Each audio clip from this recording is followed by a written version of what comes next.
Welcome back. In the next couple of lectures we're going to look at transistors. We're going to look at bipolar junction transistors, MOSFETs and junction FETs.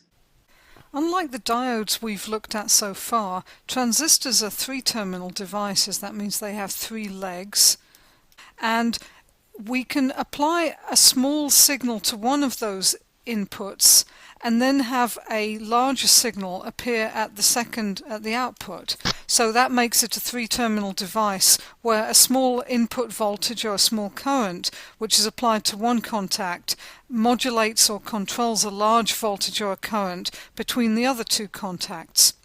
Now, to make that a little easier to understand, we can look at the analogy provided by vacuum tubes which were developed in the 1900s. Here's a vacuum tube, and it's a glass tube, contacts inside it, it has some electrodes inside it, and what these were developed for was to act as switches. A small voltage applied to one of the pins of this one input would lead to a modulation of a large signal on the other pins.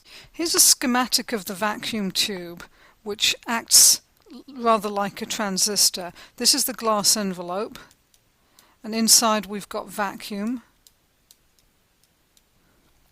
And we have two contacts. There's a cathode and an anode, and we're going to put a load across that.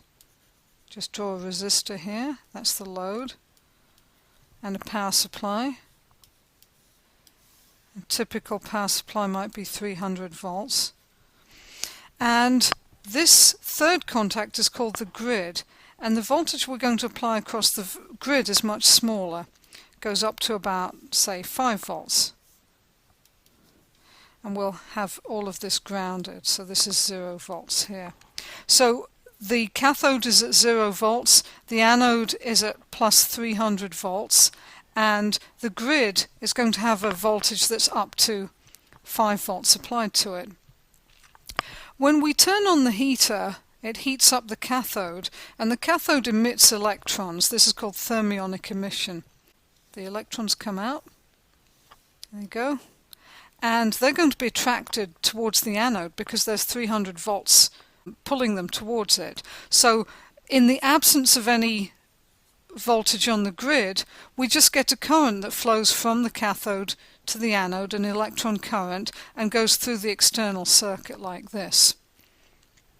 However, if we apply a voltage to the grid, that voltage, although it's quite small, can prevent the electrons from going to the anode because they see the grid, which is a wire or a perforated plate, and it has a voltage on it, a small voltage, that actually repels the electrons and they don't make it through to get to the anode. So a small voltage on the grid controls a large current from or between the anode and the cathode.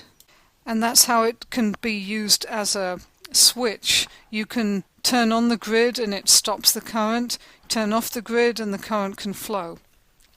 This can also be used as an amplifier if the voltage on the grid is varying, for example an AC voltage. It will give a corresponding AC modulation in the current going between the cathode and the anode, and therefore you can use this thing to create amplification. So that's really the concept of how a transistor works. We have a three-terminal device, one input applied to one of the contacts, the three terminals, will modulate a much larger signal going between the other two contacts.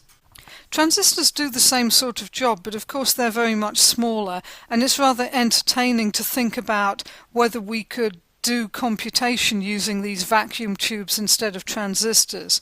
If you think about the billion transistors that there are on a modern-day microprocessor chip, and the thought that one of these vacuum tubes used about 10 watts of power while it was running, you can imagine that it would be quite impractical to create a microprocessor out of vacuum tubes, although in principle it's possible because the vacuum tube does the same kind of job as a transistor does.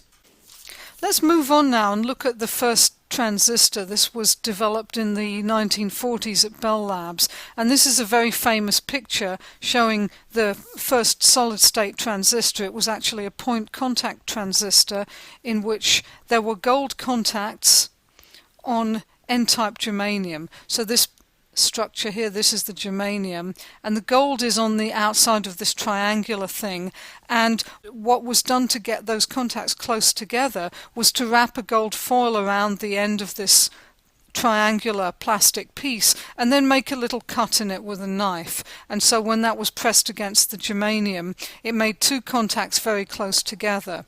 The third contact here is the back end of the germanium, the actual base, and that's why it's called a base. In this particular device, a small change in current in one of these gold contacts, which was called the emitter, caused a large current to flow between the base and the collector. And that's not exactly how transistors work nowadays, but it was a similar kind of behavior, which makes this the first solid-state transistor. The first junction transistor, and the junction transistor is what we're going to talk about next, was developed a couple of years later, and this is a rather crude picture of it, but again you can see the three contacts, emitter, base and collector.